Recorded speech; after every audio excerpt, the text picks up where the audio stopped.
Well, it's that time again. Time to pick up your board and catch a wave. The latest waves in sales pipeline growth and development from the Jedi Knight himself, Matt Heinz. I've always wanted to be a Jedi Knight. My favorite movies growing up, Star Wars for sure. Wasn't everybody? Into the Brotherhood or whatever it's called, the Jedi Knight. I've been Silver Surfer, I've been the Guardian of the Galaxy. You always come up with something new, but Jedi Knight might take the cake. That might be my favorite. So thank you very much, Paul, for that introduction. Thanks, everyone, for joining us today on Sales Pipeline Radio. Excited to be here again, as we always are, live every Thursday at 2:30 Eastern, 11:30 Pacific. Glad if you're joining us for the first time. Thanks very much for joining us. Hope you enjoy the broadcast today. For those of you listening that have been with us before, thanks again for joining us again. Always humbled by the folks that are engaging with us, both in the live show that we do on the Sales Lead Management Network, as well as through our podcast on the iTunes Store and Google Play. You can check out every past episode if you want to catch up, not only through the podcast, but also at salespipelineradio.com. Each week, we attempt to feature some of the brightest minds in sales and marketing with a focus on B2B, those that are both executing as well as creating some of the tools, strategies, and everything else that's helping to make us create more scalable, more predictable, more efficient sales and marketing pipelines. And excited today to have joining us Paul Teshima, who has a long history in the B2B sales world, has spent quite a bit of time with Eloqua and Oracle, Rogers Communication, and is now the co-founder and CEO of Nudge Software. Paul, thanks very much for joining us today on Sales Pipeline Radio. Thanks, Matt, for having me. I'm pumped to be on the show. Awesome. Well, I mean, you guys are doing some really awesome stuff at Nudge Software. I want to get into that. Talk about a little bit sort of your background, sort of where you've come from on the B2B sales and marketing side, and sort of how that came together a little over 3 years ago, I guess, when sort of Nudge was born. Yeah, that's right. And, it really started way back, to your point, with Eloqua about 14 years ago when Steve Woods and I started that company up in the marketing side of the house. And I think through that journey and working with marketing and sales execs, we saw time and time again how the best salespeople did this incredible job managing relationships in their network, and used that as part of the reason to get into a deal, to help move a deal along or help close a deal. And we wanted to really help salespeople today, especially in this modern world of thousands of connections and followers, to use their network better to close more business. And that's where we founded Nudge. And I really love what you guys are doing. Clearly there are relationship management tools all over the place. Some people see that as part of what CRM does. A lot of people use LinkedIn and LinkedIn Sales Navigator. But I want to talk a little bit about sort of how Nudge is different and sort of how you guys aren't just reinforcing and communicating where relationships are, but leveraging relationship strength to help find the strongest path to deals, strongest path to velocity within target deals you're going after. Talk a little bit about the importance of that as a differentiator in driving more efficient interactions with your prospects. Yeah, and I think it starts off with, by the way, LinkedIn is probably a fantastic business network. It certainly will never be replaced. But I think one of the challenges that's been created from it due to its own success is that connections today on LinkedIn don't always represent a true relationship. And I think sales professionals that I talk to time and time again are saying that is actually a challenge. And so by us focusing on actually tracking the strength of relationships, by tying into the communications that matter, like email, calendar, and phone, we can then provide sales professionals, sales executives the ability to see who actually does have a good relationship at an account or with a buyer that they're trying to engage with.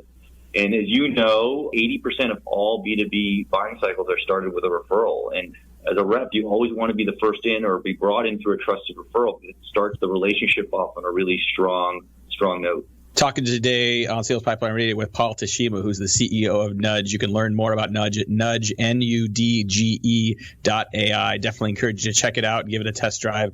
Because I've been playing with this tool. I love it. I use it literally every day, and it gives me insights into not just my prospects, but also my network and where I should be putting attention. Do you guys see this? Is this a social selling tool? Is this a referral tool? Is this an ABM tool? Is it unfair to categorize it? How do you guys sort of place that into some of the categories of focus for a lot of B2B marketers today? So that's a good question. I think we have two parts to the tool. Certainly one is for more a social personal network, almost like a personal CRM, and that's the free product that you can get. But the one that we've come out more recently, the B2B team product, is really focused on outbound sales. So certainly we've been bucketed under the sort of the ABM, ABS category of tools, especially for sales. And again, when you think about outbound and going to named accounts, those accounts is much more about quality versus quantity and effectiveness versus efficiency. And so the idea that you can use AI, use relationships to help better position yourself in a large account is certainly where we're focused and delivering value. It's a great way to position it. And I think, as a salesperson, I mean, sort of, coming from a sort of small consulting firm myself where I am the sales team, it's enormously helpful. Talk a little bit how this scales. I mean, if you scale this out to a broader sales team, I mean, is this a sales? I mean, I think you guys call this a modern sales platform. Is this something the sales team is bringing in? Is this something marketing is bringing in to the sales organization? Like, where's the primary entry point? We have people that are in the sales side as well as the marketing side listening. Like, how do they bring this in? What's the opportunity for scale across an entire sort of sales or marketing organization to make this effective? I think that, to be fair, a lot of times we're going in through the sales organization first because we do have this free product. We have 10,000 users on that, so they're already getting the chance to try out part of the value proposition very quickly. And so we get brought in sometimes because we have 10 sales users at an account, and then we get introduced to the manager or the director level, who then we can show them the enterprise product. More and more, we're seeing situations, I'm sure you are as well, Matt, where an ADR team or an SDR team may report into marketing, and we may be brought in through the marketing side of the house as well, because they are responsible for cultivating accounts and bringing them to a certain point that you can hand them off to a sales organization. And so I'd say sales to start, but we're starting to see more interest from the marketing side as well, especially in an ABM play. Yeah, it's interesting to hear you say that. I mean, I think as more and more companies develop, dedicated sales enablement teams, which sometimes come from the marketing team, sometimes come from within sales. But as that effort is focused on, increasing efficiency of sales teams, providing content, tools, technology to, not only provide more efficiency, but I mean, I think in your position, you talk about the strongest path to buyers. Are you seeing more marketers look at this? Is it from a sales enablement perspective? Do you see moving forward this as a bigger opportunity for marketers to embrace work they can do to more directly impact sales effectiveness and conversion? I think so. And I think that if you even take a step out of Nudge and just think about the marketer's dilemma, especially in an account-based scenario, right? You have a lot more of a move to a support function versus sourcing leads, right? These are named accounts. Salespeople are already engaged in some groups, and some groups are less. They have larger buying committees. And so what they're left with is, how do I make sure I don't over-target the people who are already engaged and focus on the influencers who aren't necessarily showing up at the meetings? And so they really need to get a better understanding of where the relationships are starting to build between a sales team and the account, and where they're weak, where they're not doing well at getting penetration. And with a tool like Nudge, you can actually provide that data on a real-time basis at a contact and account level to a marketing automation system, so they can really target the support function around key relationships that a salesperson's already building. And that's a very important thing to do in an account-based strategy. So I'll take a quick step back and sort of go a little bit in the Wayback Machine. I mean, you started at Eloqua in September of 2000. I mean, and you were there for 13, 14 years. What number employee were you at Eloqua at that point? I was number 3. That's amazing. So, I mean, you were literally, almost from you were from the very start of Eloqua, just like you are obviously with Nudge. Talk a little bit about similarities of early stage companies. I mean, Eloqua clearly is a success story on a number of fronts, right? I mean, has become, one of the largest marketing automation platforms on the planet, successful IPO, successful acquisition. But in the early days, I'm sure that it was not quite that clear or quite that sure of a thing. Talk a little bit about, what it's like to be back in an early stage company. You guys are well beyond employee number 3 at this point at Nudge, but, what is it like to be at that early stage company? And what are some of the lessons you learned at Eloqua that you've been able to port over to your time at Nudge? Yeah, it's a great question, Matt. I would say that right off the bat, key similarity is, wow, it's still a lot of hard work. There is no magic bullet to making a startup successful other than working hard, thinking smart, and trying to, outbeat your competition by hustling. I think that is the same, although there are probably more startups than ever today, but still that's there. I think there's some key differences, aside from me not having to move back to my parents' house to live, which was what happened in the Eloqua days. For us as startup entrepreneurs, second-timers, the one thing Steve and I have the luxury of is, one, knowing when we need to ask for help, and then know who to ask for that help. And that's because we did invest in our network through that 14-year journey at Eloqua. And so when we don't know how to do something or something's new, we can go to that network and say, hey, you've done or seen this before at least 2 or 3 times more than us. Can you give us a version that maybe would help us to get us going? And we never did that in the early days at Eloqua, and we never were smart enough to do that. And I think that's a big change. So a quick follow on that before we have to jump off to a break here. I mean, I think, I've seen most entrepreneurs that have done this multiple times have seen failure, right? I mean, failure is a part of that path to innovation. I've heard different schools of thought that say, listen, if you've been through a successful company and exit, because clearly Eloqua was, that really sets you up for the next thing. Some people say that, actually going through the pain of having an unsuccessful company is more valuable. I could argue either way. And sometimes I think that, having people with both of those perspectives is part of that. And you mentioned Steve a couple times, Steve Woods, who's your co-founder, one of the co-founders of Eloqua, fantastic thought leader in the industry as well. What's your perspective on sort of starting this again? Like, what are the experiences prepared you for success, or at least best armed you for success moving forward? I think the part that's maybe hard to understand if you haven't had a big success is that through that big success, there was probably many, many serious failures along the way. We were just lucky enough to get through those times that were pretty well close to almost dead failure. I think even at Eloqua in the early days, I remember in order to avoid paying rent, because we couldn't actually collect enough money from customers to pay rent, we had to sleep in the office, take turns, so that the landlord wouldn't kick us out until we collected enough money. And that was as close to failure as we got along that journey, and taught us, one, the importance to sell to customers, two, the importance to collect money up front. Some important lessons in SaaS that were early learned. And so I think that on the path to success at Eloqua, there were many more failures, serious failures along the way that we had to recover from. We were just one of the lucky ones who got through those enough to actually get to the finish line. I love that you shared that story, and I think that it's important. Anybody who's at a company that even if things are going well, there's always things that aren't going the way that you want them to. One of my favorite books from last year was Shoe Dog by Phil Knight, who's the founder of and the chairman of the board at Nike. And then the book starts before he started the company, and it ends right before the IPO. And most of the book is chronicling the many, many, many times the company almost died. They were almost out of money, or just on the brink. Not just failures, but just things that didn't go the way that you want them to. And I think that is the entrepreneurial journey. And I appreciate you being willing to share a couple of those stories, and even for those on Sales Pipeline Radio here that aren't startups or aren't going through our entrepreneurial journeys themselves, just to know that that's part of the process, even in the company you're working for in sales or marketing. That is the path. There are no shortcuts. The path to success in any startup, the elevator is broken, you have to take the stairs, and sometimes the stairs are broken. So anyway, we got a lot more time to spend here on Sales Pipeline Radio. We've got Paul Teshima, who's the co-founder and CEO of Nudge. We're going to be talking a lot more about relationship selling, relationship marketing, how to do that at a strategic and a tactical level. We got to take a break, pay some bills. We'll be right back. Sales Pipeline Radio. Building a sales development competency is critical to lasting revenue growth. Learn how to grow your business and register for the Modern Marketer's Workshop, Sales Development, the essential building blocks for revenue growth. A fully online interactive workshop on June 6th and 7th from 11 a.m. to 12:30 p.m. Pacific. You'll learn how to build a scalable, united sales and marketing engine to lead your organization toward your revenue objectives. Visit www.heinzmarketing.com/workshops. That's HEINZ marketing.com and register today. All right, let's pick it back up with Matt and his guest. And we did have a Twitter question come in. I don't know if you want to take that or not, but somebody wanted to know, since this is a program about sales pipelines, how long did it take for Eloqua to develop a predictable sales pipeline? That is a great question. I'm going to write that one down because I definitely want to have Paul address that. I've got my perspective on that as well. Maybe Paul has the magic pixie dust that I have not found in the number of years I've been doing this. Paul, if you have some, I think you should shut down Nudge and just sell that, because that is what everyone is looking for. So, excited to have Paul Teshima, the CEO, co-founder of Nudge.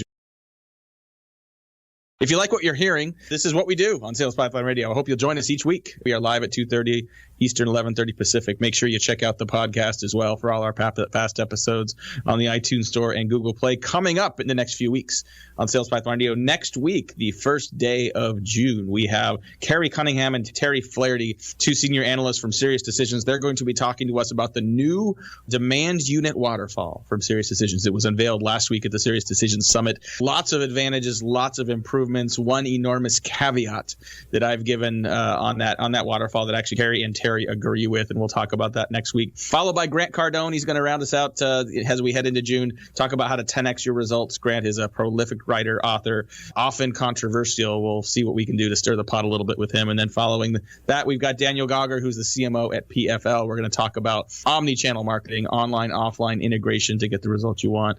But today we're going to spend a little more time with Paul Teshima, who is the co-founder, CEO of Nudge, and spent 13 years at Eloqua. He was the number 3 employee at what became a publicly traded company and a highly successful acquisition from Oracle. So, all right, Paul, so the question comes in. What did it take to build a predictable pipeline at Eloqua? I'm sure that, you spent an awful lot of time on the customer success and the product development side, product management side at Eloqua, but I'm sure that, you were involved as well on acquisition and, have some scars from sort of seeing that pipeline grow and create some consistency. What do you have to share from that? It's an interesting question because at that time, if you remember back then, Serious Decisions maybe had just come out with their waterfall methodology and really this idea of an integrated marketing and sales funnel had just started. And we were part of that journey in helping build and put a feedback loop on what works. And so I would say it took us a while to get to a point where we had integrated that as part of our overall process and we were driving innovation around it in terms of the sales pipeline. I will say that I'm not so sure we ever got to what I would call the truly 100% predictable pipeline, but we absolutely got to a point where at least marketing and sales were agreeing on the different elements of that pipeline, what was important, where we should focus, and where the problems were. And so for me, that was as much a win as anything, because I think for that time, that was the biggest first step issue that most marketing sales organizations faced. I don't know what you think, Matt, but that's kind of where we landed at scale at 80, 90, 100 million in revenue.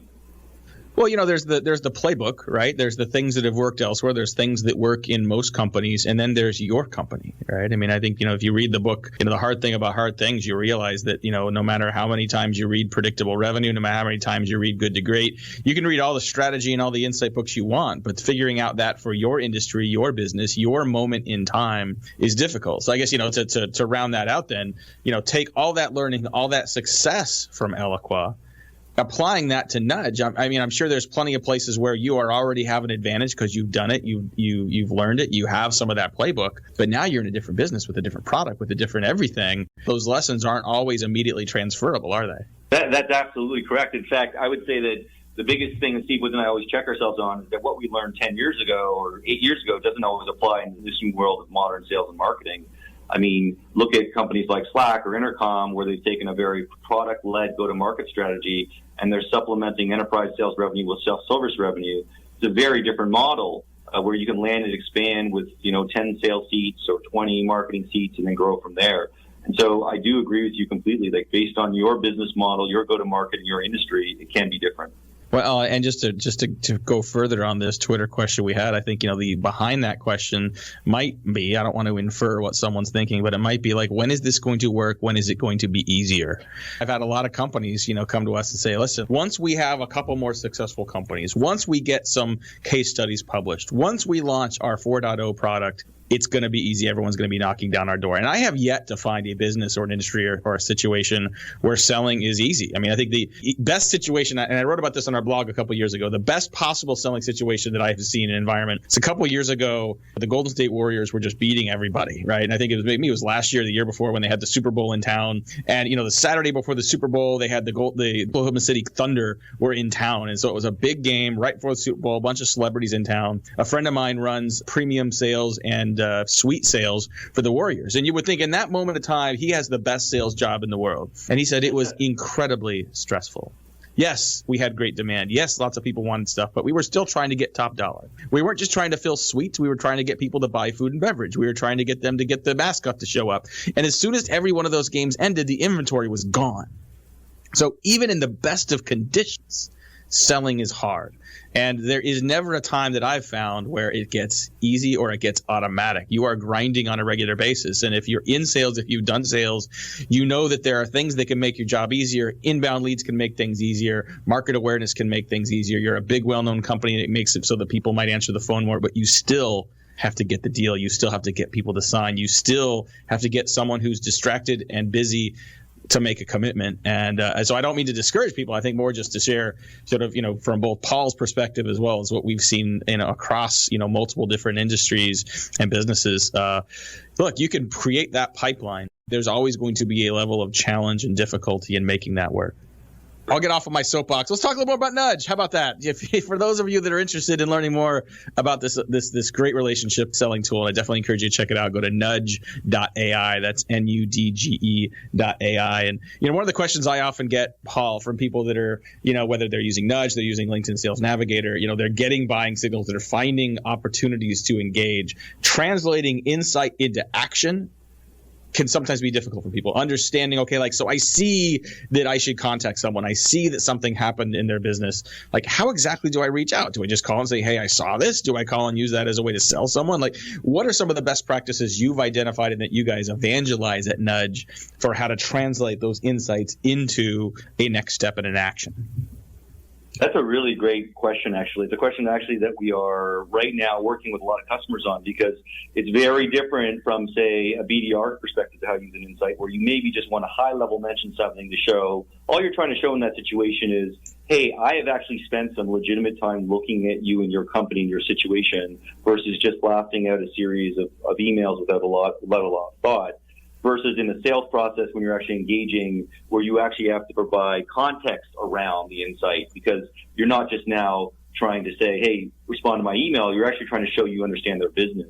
And so what we've actually developed is a series of playbooks that looks at different insight types, whether it's an exec change or an earnings announcement or an M&A event or a new product line, and then allowing that to sort of tailor by the role within the sales process, because it is different. So those playbooks sound interesting. Are those available primarily to customers? Do you have those available up on the website as well? Yeah, right now they're with customers, but certainly we will be publishing them, because we think that that type of content is fantastic for anyone to consume, and also to create a feedback loop as other people develop their own playbooks against insight-driven type sales activities. And so, yes, the answer is yes. That stuff will be available soon, but right now we're working on them with customers. No, that's great. I think definitely look forward to checking that out. I think that is a big, it's a big gap for a lot of companies. And I think as companies not only think about how to do this, with individuals, but how to scale it, what can they do to achieve that? All right. Well, we are unfortunately running out of time already on Sales Pipeline Radio. I want to thank our guest, Paul Teshima, who's the CEO and co-founder of Nudge. Again, highly recommend checking out their site. Check out the product, give it a whirl. They got lots of great content on relationship selling as well. Check it out at Nudge, Nudge.ai. We'll put a link to that in our show notes. Speaking of show notes, if you want to hear a replay of our conversation with Paul, you want to share that with some of your colleagues, you can check that out in a couple of days at salespipelineradio.com. We'll have a transcript and sort of a highlights blog post featuring Paul and his comments today on HeinzMarketing.com here in a couple of days as well. Make sure you don't miss any future episodes of Sales Pipeline Radio via our podcast, Google Play, iTunes Store. Lots of great episodes coming up featuring even more insights from some of the thought leaders and some of the leading experts in sales and marketing in B2B. Thanks very much for joining us again today. On behalf of my great producer, Paul, this is Matt Heinz. Thanks for joining us again on Sales Pipeline Radio. You've been listening to another episode of Sales Pipeline Radio, part of the many shows on the ever-growing Funnel radio channel for at-work listeners like you.